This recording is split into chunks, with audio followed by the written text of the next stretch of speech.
Masa gajah digelangkoni kayak Gus Miftah? Beda. Apa bedanya Gus Miftah sama gajah? Bedanya satu. Kalau gajah itu kepalanya ada belalainya, Gus Miftah belalainya ada kepalanya.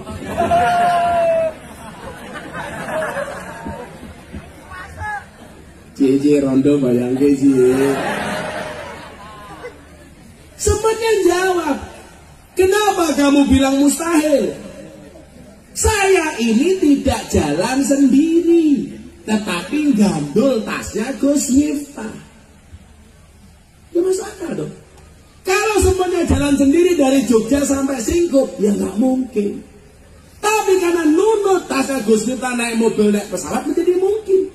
Peristiwa Isra Mi'raj, Nabi Muhammad tidak jalan sendiri, tapi nunut sama siapa? Allah. Dari mana Anda mengatakan tidak mungkin? Satu, dari segi rasionalitas. Kemudian yang kedua, hei Dedi, saya bilang, orang belajar agama itu, mohon maaf saya tanya sama dia, yang namanya cinta itu dari mata turun ke hati atau dari hati naik ke mata? Dedi jawab, ya orang tahu bro, cinta itu dari mata turun ke hati. Kamu salah. Kenapa saya katakan salah? Kalau cinta itu dari mata turun ke hati, berarti selamanya kamu tidak akan pernah cinta dengan Allah. Kenapa? Karena matamu tidak pernah lihat Allah. Kalau cinta itu dari mata turun ke hati, berarti kamu tidak akan pernah mencintai Rasulullah. Kenapa? Karena matamu tidak pernah melihat Rasulullah. Kalau cinta itu dari mata turun ke hati, berarti orang buta itu tidak akan pernah merasakan indahnya cinta. Kenapa? Karena orang buta tidak pernah melihat pasangan dan kekasihnya. Saya kemarin hari Minggu sebelum pengajian hari Sabtu, seminggu yang lalu, itu ada komunitas difabel, tuna netra, tidak bisa melihat, datang ke pondok saya Pak. Ada 40 orang.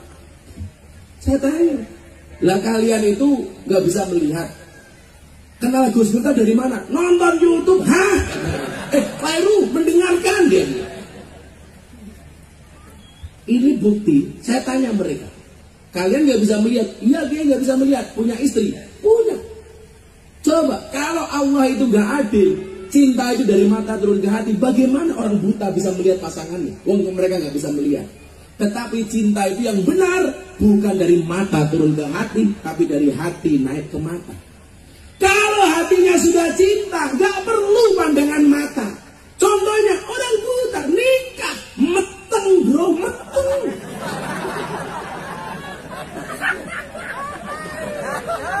Meteng Pak. Malah orang-orang buta yang datang ke tempat saya itu lucu-lucu itu. Lucu-lucu. Untuknya nggak salah saya bilang. Kamu nggak salah bro, pakai perasaan. Gerah-gerah mbahmu pun gerah-gerah. Malah ada satu teman yang tunanetra itu bilang sama saya, Gus Miftah kalau soal seks kalah sama saya. Kenapa Pak? Oh rahasia saya diranjang 2 jam 3 menit. Loh kok bisa Pak? Iya Gus, 2 jam nyari tempatnya, 3 menit mainnya. Oh cangkem nunggu tak bilang. Tapi saya ngiri dengan mereka ketika Allah mencabut penglihatan dari mereka yang kemarin datang ke tempat saya. Mereka enjoy. Jadi dengerin YouTube. Kemudian saya bilang, ini ada berapa 40 orang. Kalau semuanya tak kasih uang mau nggak? Mau Kiai. Untuk beli apa? Untuk beli paketan. Dengerin Gus Miftah lagi coba. Tamu saya di pondok itu macam-macam Pak. Dulu pernah ada dari Ketapang. Dari Ketapang itu datang ke pondok. Jadi pasangan suami istri sama anaknya mau ke pondok, kecelakaan di Sleman. Kakinya mbaknya ini patah. Setahun kemudian datang lagi pakai kursi roda. Pokoknya kalau belum ketemu Gus Miftah nggak akan balik. Akhirnya jumpai. Ada lagi dari 6 jam dari Banjarmasin, bawa uang 500.000. Gara-gara apa? Anaknya hamil, setiap malam lihat YouTube-nya Gus Miftah, setiap malam ngelindur, ya bernama Gus Miftah. Akhirnya bawa uang 500.000 sampai Banjarmasin, uangnya habis. Delalah ketemu truk, yang truknya itu ada gambarnya Gus Miftah. Ternyata orang Magelang, nganter sayuran dari Magelang ke Banjarmasin. Akhirnya dia diantar Pak pakai truk itu sampai Jogja. Hanya minta foto kemudian dibawa pulang kepada anaknya yang suka ngelindur. Makanya kemarin tadi saya cerita Pak sama Pak Wakil Bupati. 2 bulan yang lalu saya dapat penghargaan 3 dari Lembaga Prestasi Indonesia dan Dunia. Yang pertama, rekor belangkon terjual termahal di dunia. Belangkon saya buat 90.000, dijual laku 900 juta. Saya sumbangkan untuk Muktamar Nahdlatul Ulama. Belangkon bro, saya 100 juta. Apa mana sarung nih? Apa mana isine?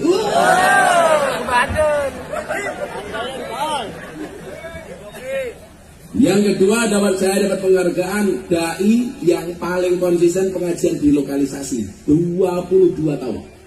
Yang ketiga, selebriti yang paling banyak gambarnya dilukis di bokong truk, ratusan truk, termasuk saya dapat kiriman 2 dari Ketapang, gambarnya Gus Miftah. Yang tadi saya cerita, yang paling menjijikan 1, ada mobil tangki sedot WC, gambarnya Gus Miftah. Ada gambarnya Gus Miftah, ada tulisannya silitmu adalah rezekiku.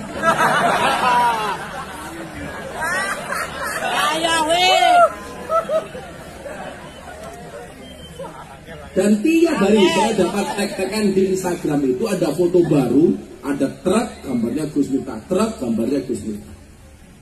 Karena mereka nyaman dengan quote-quote saya. Kata Pak DPR kurang ajar, pas saya makan ngomong tangki sedot WC. Ya selawatan dulu ya, ada nggak sih? Kamu tua-tua kayak wah. Masa aku kerja tua-tua kayak dia? Oh belakangnya. Ya selawatan yuk. Meminta lagu apa Pak Bu? Lagu baru apa lagu lama? Baru belum jadi. Apa? Mundur alon-alon? Lost karena ini nomor janji. Pedat rantai ini. Apa? Mundur alon-alon. Aku ngaji alon mergo sadar aku sapa, santri sing nakal ra iso apa-apa. Aku ngaji alon mergo sadar aku sapa, ahli maksiat sing kakean dosa. Lah bawahku beto, aku mundur alon mergo kowe ra gelem kelon. Oh angel wis angel. Itu apa? Bisanya apa bisanya? Anak-anak hadroh bisanya apa? Yes, kamu yang lagu dulu aja. Aku tahu jangan kopi dulu. Ya terserah, salah lagumu terserah.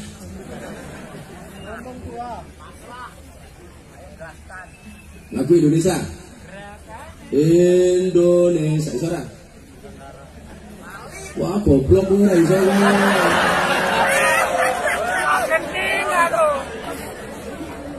Ayo. Sallallahu Nabi Muhammad. Salli wa sallim Muhammad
wal ali wal ashab sekali amin sholli wa sallim daiman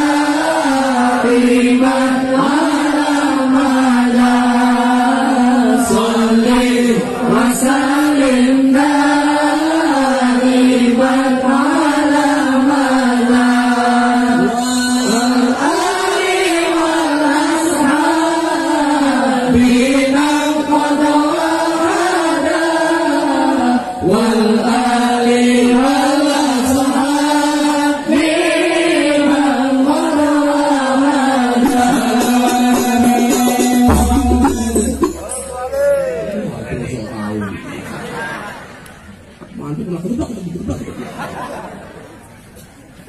besok saya masuk surga, anak Hadroh ikut.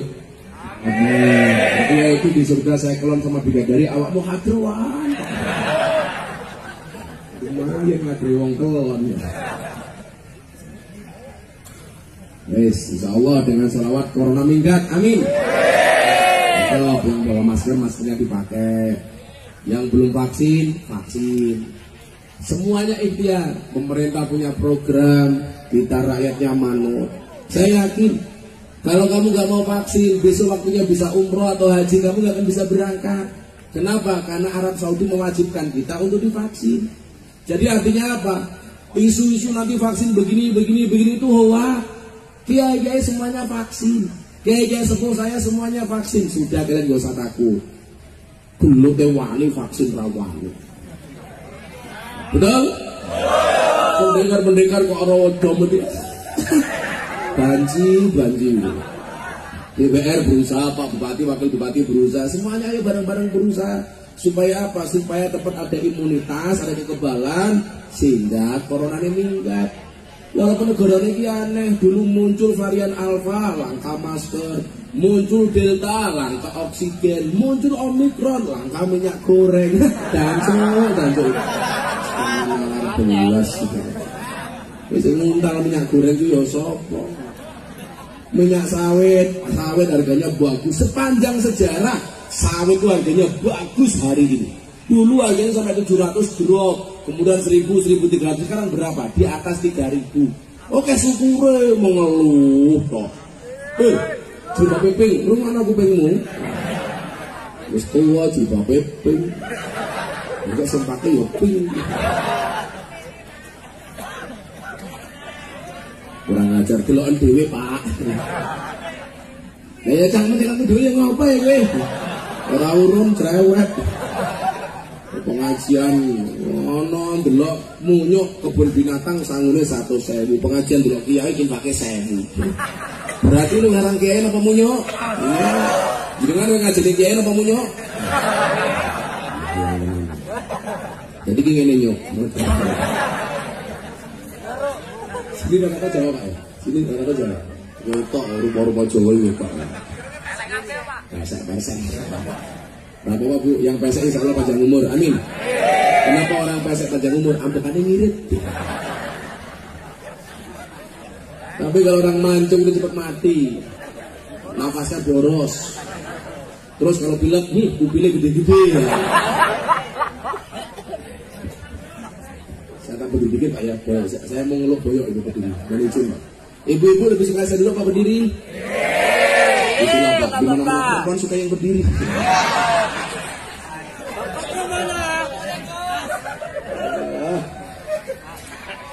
Ini apa? Sama buatan orang singkup. Lalu orang apa-apa godongnya goblok kabeh ya. Ya yang duduk di bawah mudah-mudahan pulang pengajian little body. Sini dikatil kelebon body.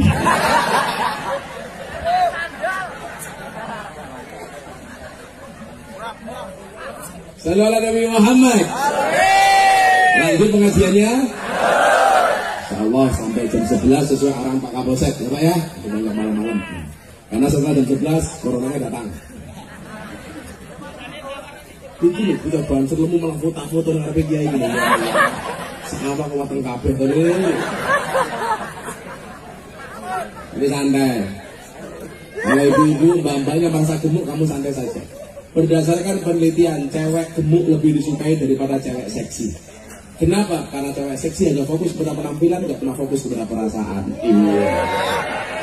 Makanya kalau kamu punya istri gemuk, tak jamin mau keloni setengah jam, kram sih gitu. Ciri-ciri cewek gemuk, kalau foto miring, set, supaya gak kelihatan perutnya. Tapi kalau cowok lebih disukai cowok yang kurus kayak saya daripada cowok yang gemuk. Kenapa? Makan saja nggak tambah, apalagi pasangan. Iya.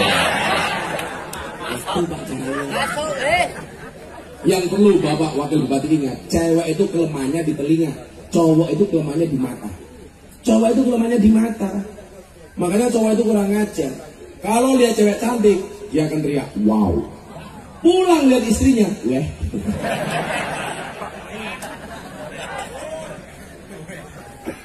Karena cowok itu kelemahannya di mata, maka cewek harus pintar dandan dan make up. Kamu jangan mengatakan nggak pintar dandan, nggak penting make up. Toh sudah punya suami, walaupun kamu punya suami tetap make up. Kenapa? Karena di luar sana pelakor lebih menakutkan daripada hantu kuburan. Apalagi kalau layangan putus. Wong lanang ini salah. Bu. Suami itu lebih cinta anaknya apa istrinya? Pergi jauh saya di Kalimantan, di Ketapang, lihat anak kecil. Yang saya ingat siapa? Anak saya di rumah. Iya, cewek cantik, lupa dengan istri di rumah. Pulang lihat istrinya, pulang ketemu anaknya, celananya melorot, dibetulin. Masuk kamar lihat istrinya, celananya betul, dipelorotin. Ya foto-foto wae. Set, nggak tahu. Muter ya Bu. Cuma di sini ada kameramen Bu, harusnya ke sini. Jadi begini. Nunggu masker. Aku tahu kamu pakai masker bukan karena takut corona, karena merongos ya kan. Mental. Kameramennya kena mental. Info masih, info. Yang sakit masih. Sallallahu Nabi Muhammad. Jadi apa? Bahwa Isra Mi'raj mengajarkan kepada kita, gak ada yang mustahil bagi Allah selama sebagai hamba kita menggantungkan segala sesuatunya hanya kepada Allah. Saya mau cerita kepada kalian yang merasa hari ini susah, merasa banyak masalah, merasa ekonominya belum mapan, bisnisnya belum lancar, mau nikah gak berani gara-gara gak punya uang. Saya juga pernah punya pengalaman itu. Saya dulu kuliah gak dikirimi uang sama orang tua saya, maka saya narik becak. Saya Pak narik becak 6 bulan. Dan saya latihan sabar dari abang becak. Abang becak itu orang yang paling sabar sedunia. Nunggu penumpangnya gak datang, becak itu tumpah ini. Dinaiki sendiri. Ya, saya pernah becak saya tabrak mobil, saya nggak marah, saya nyanyi lagu India, matane.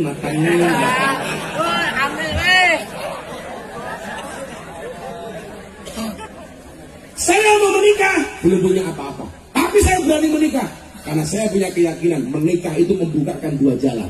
Yang pertama jalan rezeki, yang kedua jalan barokah goblok, bayi gitu.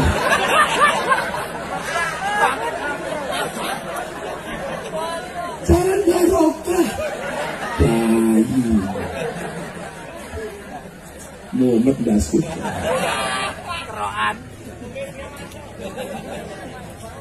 turun menambang jalan rezekinya kedua jalan barokah. Di saat kemudian kita berada satu titik nadir yang menurut manusia tidak mungkin, gak ada yang tidak mungkin bagi Allah. Makanya di dalam kitab Hikam Ibnu Athaillah As-Sakandari mengatakan, maka waqafa matlabun anta talibu birobika wala tayassara matlabun anta talibu binafsika. Apa kata Ibnu Athaillah? Tidak akan pernah terhenti sebuah permintaan ketika permintaanmu kamu sandarkan kepada Tuhanmu, dan tidak akan pernah menjadi mudah sebuah permintaan ketika kamu percaya dengan kemampuanmu. kita sampaikan sama Allah. Gak ada yang mustahil bagi Allah. Saya punya jamaah di Surabaya. Telepon saya, Gus, saya pusing. Kenapa mas? Usia saya sudah 35 tahun. Saya nggak nikah. Bukan berarti saya nggak mau, tapi karena nggak ada yang mau saya nikahi. Ibu saya udah pengen gendong cucu. Nah kenapa kamu nggak bisa nikah? Karena jelas Gus, saya belum bisa nikah. Karena modalnya nggak masuk, modelnya nggak masuk. Karena modalnya nggak ada, modelnya nggak masuk. Orang nikah itu butuh dua hal, modal dan model. Kalau Gus suka jelas modalnya ada, modelnya masuk.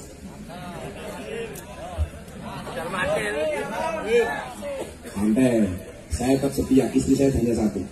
Karena saya punya prinsip, lelaki yang hebat bukan lelaki yang mencintai banyak wanita, tetapi mencintai satu wanita dengan banyak cara.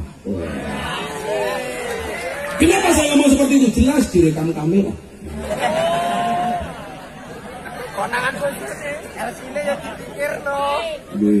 Jangan pernah mencari pasangan yang sempurna, tetapi terimalah pasanganmu dengan cara yang sempurna.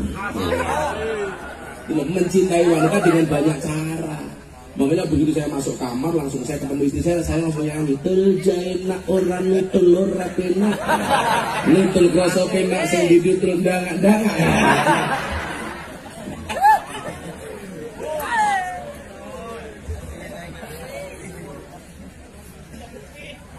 Wih, babak ya.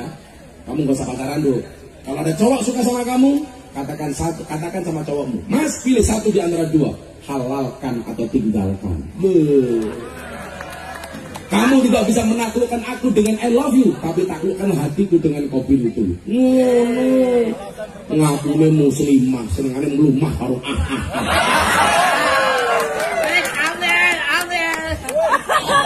muslimah apa kincil sari. Uang tahu bulat dibilang dadaan cuwil kayak dari 500-an. Mosok kamu gede rasanya enak modal gratisan. Codot rumahnya.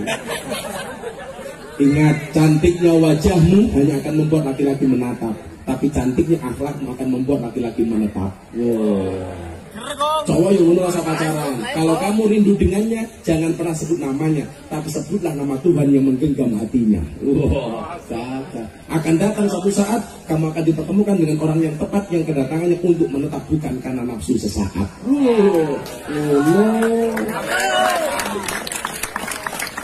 Masih rasa jaga harus beda, agak jaga jarak. Kamu sama Mbak E itu seperti Indomaret dan Alfamaret, berdekatan sih tapi nggak pernah jadian. Ya, kasihan. Karena kan Mbak E sama Mas itu beda pemikiran, sama-sama bantu beda pemikiran. Masih mikir Mbak E mikir aku. Cocok. Kalau kemudian kita benar sama Allah, nggak mungkin. Lah ini jamaah saya Surabaya, nggak mungkin, nggak ada yang mungkin, nggak ada yang nggak mungkin bagi Allah. Wah, saya pengen nikah. Udah, kamu datang ke Jogja. Akhirnya dia naik pesawat datang ke Jogja. Ngopo? Saya udah 35 tahun mbak, tapi STMJ. Apa? Sudah tua masih jomblo. Partai saya Golkar, golongan Kasep Rabi. Hati-hati ya, kalau kamu suka ngomong bid'ah. Nabi Muhammad nikah umur berapa? 25. Katanya kalau nggak sama dengan Nabi berarti bid'ah. Kalau kamu umurnya 30 tahun belum nikah berarti kamu bid'ah. Mesake. Segeralah menikah. Nang kiamat, mosok ana bedane karo kran. Monggo nguyuh tok. Angel, Pak Maman yang mau nambah.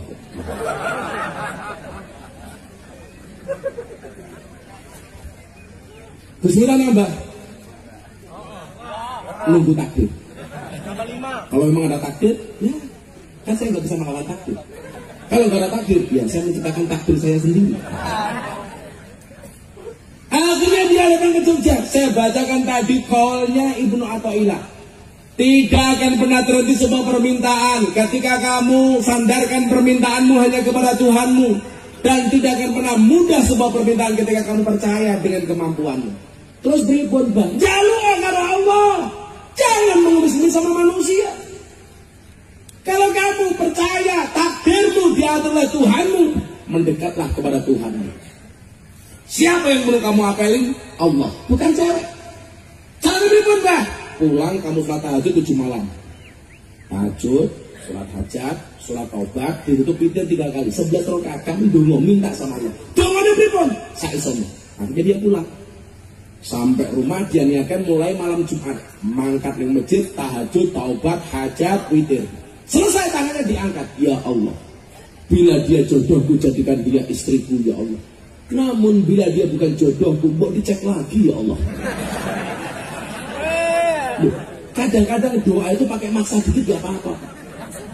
Ya jangan lurus-lurus baik, nganggo ngeyel titik lah. Besok malam Sabtu berangkat lagi ke masjid. Ya Allah, bila dia jodohku jadikan dia istriku ya Allah. Namun bila dia bukan jodohku, cabut saja nyawa jodohnya ya Allah. Garis keras. Besok berangkat lagi. Ya Allah, kalau pengen rabi, kalau ada yang SD SMP ya Allah, semok depan semok belakang ya Allah. Kalau nggak ada, minimal yang STNK ya Allah, setengah tuan yang kencang.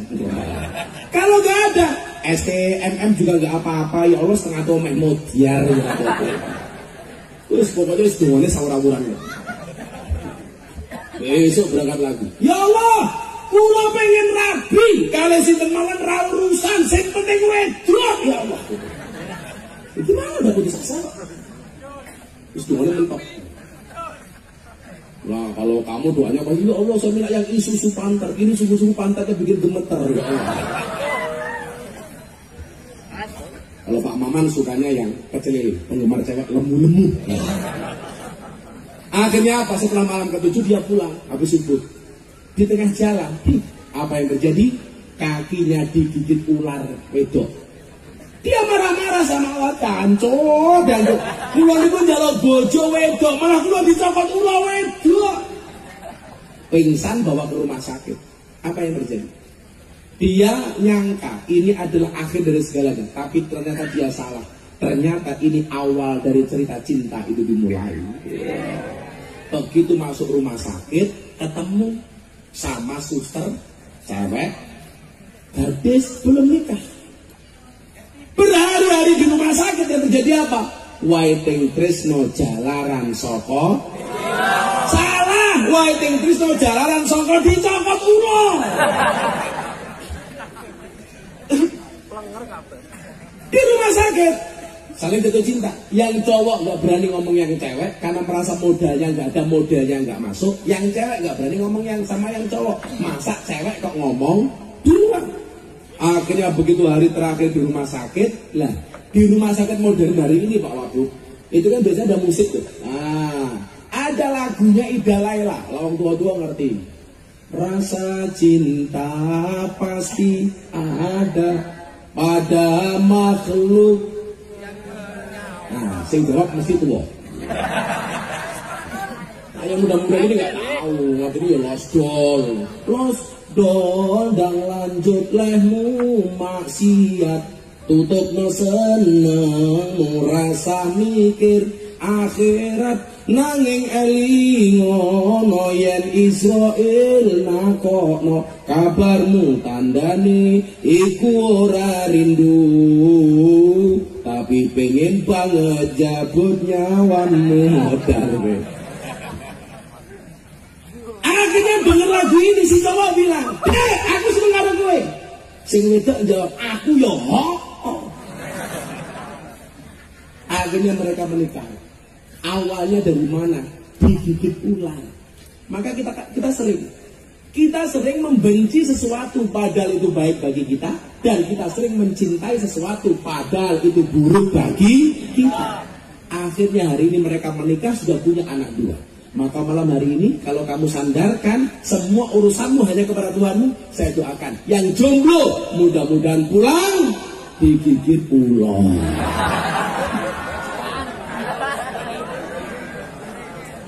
Ketemu jodohnya belum? Ketemu jodohnya. Kamu gak usah galau. Ya kalau kopling karo rating rasa nyanding mereka kalah glowing. Ya nggak mungkin. Dulu saya nikah nggak punya apa-apa. Sampai 7 tahun saya menikah masih ikut mertua. Mau 5 Pak. Mantep mangan metu mertua.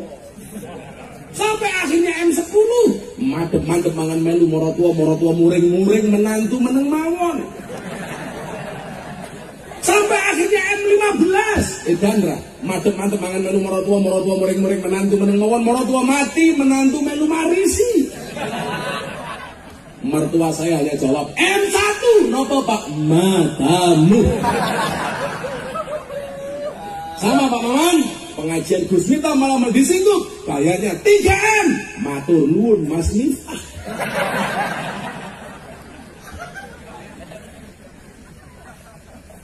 Tapi saya punya keyakinan bahwa kemudian Allah akan memampukan.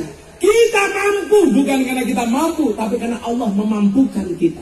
Manusia mampu bukan karena dia mampu, tetapi Allah berkenan memampukan. Manusia bisa bukan karena dia bisa, tetapi karena Allah membisakan. Yang perlu kita lakukan apa?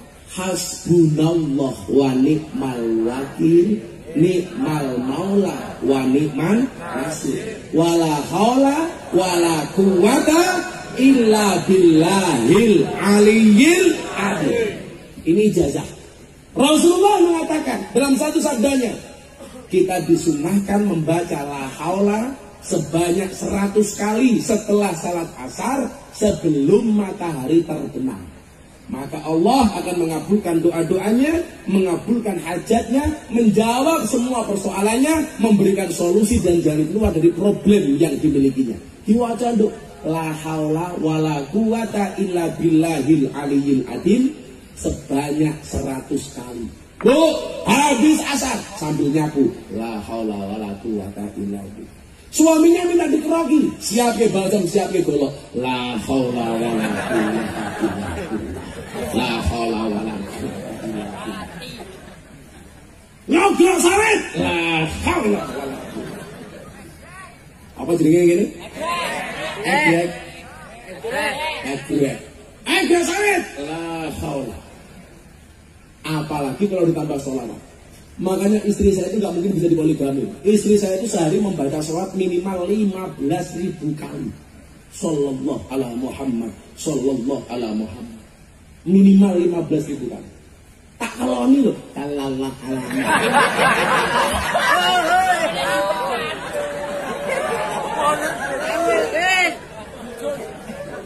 Ibu-ibu punya anak nakal tidur khusus kepalanya. La haula wala quwata illa billah. Sallallahu ala Muhammad. Al-Fatihah tulis-tulis mandi. Mudah-mudahan anakmu soleh. Bapak-bapak sama punya istri cangkemin cerewet gampang turu tinggal cangkemin. La haula wala quwata. Allahumma sholli ala sayyidina Muhammad wa ala ali sayyidina Muhammad. Mudah-mudahan istriku cangkemin cerewet. Al-Fatihah. Di Fatihah itu tetap cerewet, tambahin Yasin dan tahlilnya.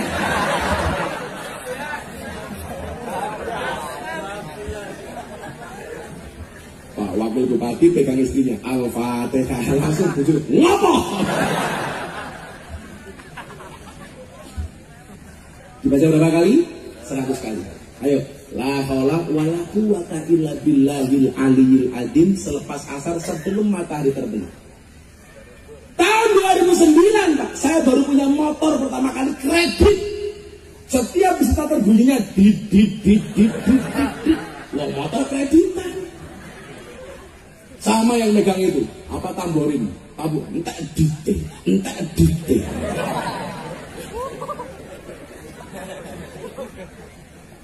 Di saat seperti itu apa yang perlu kita lakukan supaya Allah mengangkat derajat kita? Jawabannya adalah pantaskanlah amalmu di hadapan Allah, maka Allah akan memantaskan hidupmu. Hasibu qobla tu hasabu, dihisab dulu. Kenapa Allah nggak mengangkat derajat saya? Jangan-jangan ada yang salah. Oh, mungkin sholat saya yang kurang benar. Oh, saya sudah sholat tapi nggak tepat waktu. Oh, saya sudah sholat tapi nggak pernah ke masjid. Oh, saya sudah sholat tapi nggak pernah jamaah. Ingat, laki-laki imam, perempuan makmum. Makanya dulu ketika nikah mas kalinya apa? Seperangkat alat sholat beserta Al-Quran, masjid dan imamnya. Wah, perut gue ya. Kamu ngimami? Lah pripun Gus kula isin. Kenapa malu? Saya apalnya hanya kulhu sama inna. Ya ora apa-apa. Maghrib rakaat pertama, rakaat kedua, inna. Ngisa rakaat pertama, rakaat kedua, inna. Begitu subuh gelar sajadah, malaikatnya itu udah pernah bro. Oh, daripada salah. Saya dulu di Jakarta kepala cabang Primagama. Di belakang kantor saya Primagama ada masjid Pak. Terkenal, nggak pernah ada jamaahnya. Ini yang ada umurnya 70 tahun. Allahu Akbar, Allahu Akbar, Allahu Akbar. Begitu ada selesai, puji-pujian. Puji-pujian, delalah wong apa? Di sini ada ngapa? Astagfirullahaladzim, astagfirullahaladzim, innallaha ghafurur rahim. Diterjemahkan pakai bahasa ngapa? Ya Allah Gusti inyong nyuwun ngapura sekata itu sa inyong lan dosane bapak biyung inyong nyang rampung pujian 30 menit pujian, gak ada jamaah yang datang belas. Kita mati. Saya pikir sudah ada imamnya. Diimami sendiri. Jadi adan dewek, pujian dewek, komat dewek, ngimami dewek, makmumnya inyong dewek. Makmumnya saya sendiri tahu Pak, makmumnya saya sendiri. Dua aja imamnya, tengok ke belakang mengatakan sawu sufufakum bis sholat, luruskan dan rapatkan sholat dengan matanya. Lah tak urus karo siapa? Kita jawab sami'na wa ata'na. Fatihah aman. Begitu baca surat salah. Yang namanya imam salah itu harus diingatkan. Sama presiden salah boleh diingatkan, bupati salah bisa diingatkan, wakil bupati salah bisa diingatkan. Tapi pakai cara. Caranya apa? Dengan cara yang baik. Kalau imam salah, ingatkan.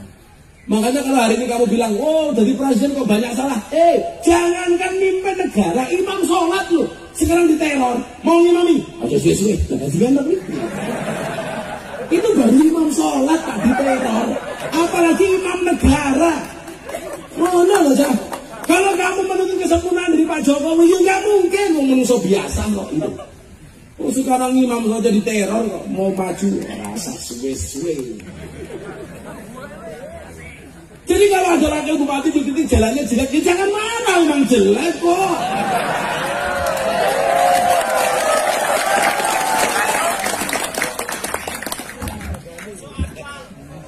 Mudah-mudahan bisa diaspal, amin. Begitu aja Pak Wahbu bisa gombal sama istrinya. Jeleknya jalan tidak sejelek wajahmu. Kayak saya masuk kamar, itu saya kuburan, bedaknya ketebalan. Itu saya bilang, sorry ya bang, bedak saya ketebalan. Saya bilang, saya tahu bedak kamu tebal, tapi cintaku lebih tebal daripada bedakmu. Begitu baca surat salah. Coba dengarkan. Inna anzalnahu fi lailatul qadr. Salah apa benar? Salah. Harusnya til bacanya. Karena salah dari belakang saya ingatkan.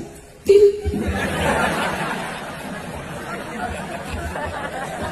Nah, imamnya ngeyel.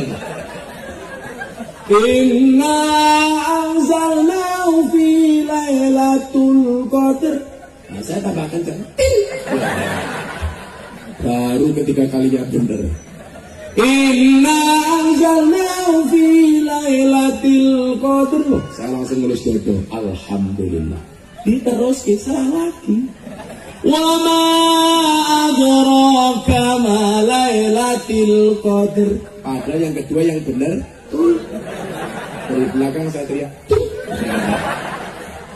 Imamnya ya. Wa ma adraka ma lailatul qadr. Yang ketiga benar. Wa ma adraka ma lailatul qadr. begitu ayat ketiga imamnya galau. Bingung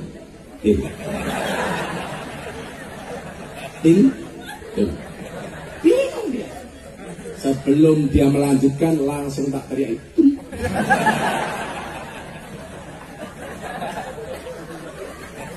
Makanya cari imam itu yang fasih. Pengertian fasih itu ada dua. Fasih bacaannya, yang kedua fasih itu artinya nyambung. Nyambung dengan keinginan jamaahnya. Tahu kalau habis Isya ada pengajian sama Gus Miftah, kalau ngimami jangan lama-lama. Kalau nanti malam Jumat habis Isya ada yasinan, yulak ngimami rasa suwe-suwe. Ngajar pengajian bar Fatihah bismillahirrahmanirrahim, Yasin tancol. Itu namanya nggak nyambung dengan karepe jamaah. Nyambung. Fase artinya bacaannya, yang kedua nyambung dengan maunya jamaah. Tapi fase dengan difase-fasekan itu beda. Saya pernah makmum imamnya, ya Allah, alamnya cengal kayak tahun, kita dulul. Itu namanya difase-fase. Ada lagi, saya dengar saya kenyang kok. Alhamdulillahirrabbilalamin. Ar-Rahmanir-Rahim. Itu namanya di fase-fase. Kalau kemudian sudah kita benahi satu-satu, sholatnya sudah, tambah apa? Akhlaknya diperbaiki. Makanya illal ladzina amanu, lanjutannya pasti wa amilus sholihat. Iman, kemudian amalnya yang baik. Amalnya yang baik. Bertetangganya yang baik. Oh, apakah bertetangga yang baik berpengaruh kepada rezeki? Iya. Makanya Rasulullah mengatakan man kana yu'minu billahi wal yaumil akhir falyukrim jarahu. Barang siapa beriman kepada Allah dan hari akhir, muliakanlah tetangganya. Lebih lanjut lagi, baik dengan tamunya. Man kana yu'minu billahi wal yaumil akhir falyukrim daifahu. Barang siapa beriman kepada Allah dan hari akhir, muliakanlah tamunya. Dimuliakan. Ngerti dia ini kalau pengajian sukanya minum degan, kenapa nggak dikasih? Kan aku nunggu. Aku nggak minta, hanya mengingatkan. Mulyane omah yang ana tamu, mulyane tamu yang disuka. Ibu-ibu gak ada tamu suka. Duwene gorengan, tamune gorengi. Duwene wedang, tamune wedang. Duwene jarang, tamune jarang. Duwene susu, tamune kayak susu susoni. Diperbaiki satu-satu. Baru kemudian kelihatan, oh salah saya di sini. Salahnya di mana? Nggak ngasih degan. Kelihatan.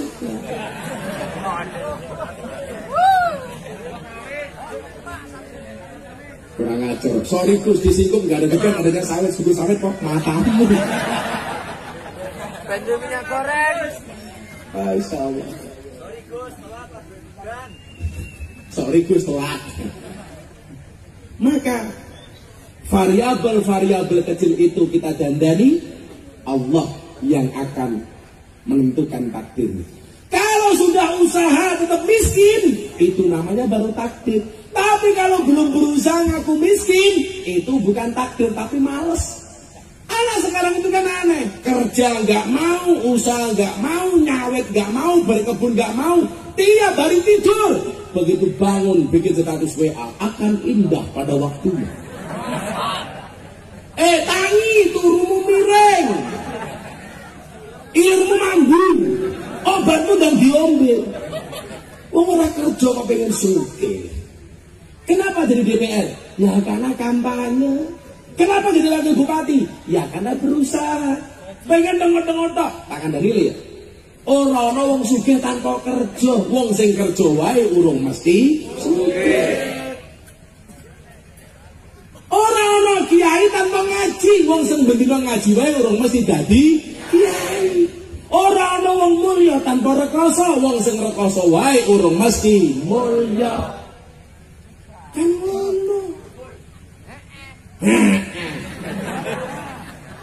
Maka bermimpilah dalam hidup, tapi jangan hidup dalam mimpi. Tapi cobaan saya banyak, Gus. Iya, kalau cobaan pasti banyak. Karena kalau sedikit namanya cobain. Jalani semua dengan ikhlas. Cirinya apa? Diam. Karena kalau ngomong namanya ikhlas. Lakukan secara istiqomah. Kenapa istiqomah berat? Ya, kalau istiqomah pasti berat. Karena kalau ringan namanya istirahat. Kalau hidupmu diselimuti masalah, berbahagialah, berarti kamu masih manusia.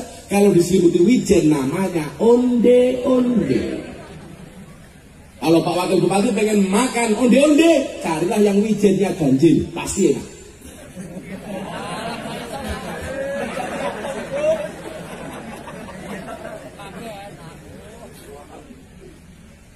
Maka sekali lagi saya ulangi, hiduplah, bermimpilah dalam hidup, tapi jangan hidup dalam mimpi. Kamu harus optimis. Masa depan itu seperti sekumpulan tempe. Artinya apa? Gak ada yang tahu.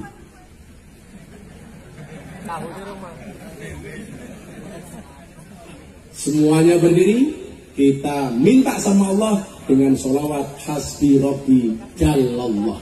Cukuplah Allah yang menjadi penolongku. Ma fi qalbi ghairullah. Tidak ada sesuatu pun di dalam hatiku kecuali asmamu ya Allah. Nur Muhammad sallallahu, cahaya Muhammad yang Allah berselawat kepadanya. La ilaha illallah, tidak ada Tuhan kecuali.